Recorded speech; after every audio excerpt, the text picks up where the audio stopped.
అని తెలిసి కూడా దానములు ధర్మములు చేశారు.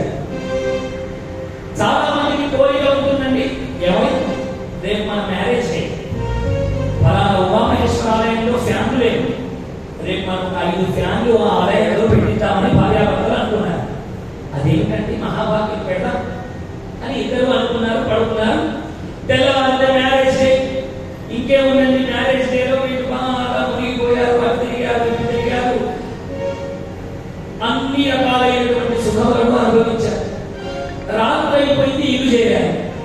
ఇల్లు చేరి ఇంట్లో భోజనం చేస్తుంటే, అయ్యో ఇవాళ మ్యారేజ్ డే, ఉమామహేశ్వరాలయంలో ఫ్యాన్లు అనుకున్నాం కదా అని ఆవిడ గుర్తు చేస్తే, అవునే కానీ మర్చిపోయాం, నెక్స్ట్ మ్యారేజ్ డే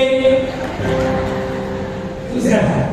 అందుకని మహాకవులు రాశారు కదండి, వాయిదా పద్ధతుంది దేనికైనా అన్నారు కదా.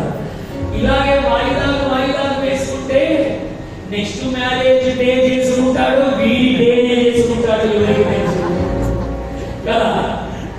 వీడి దినమే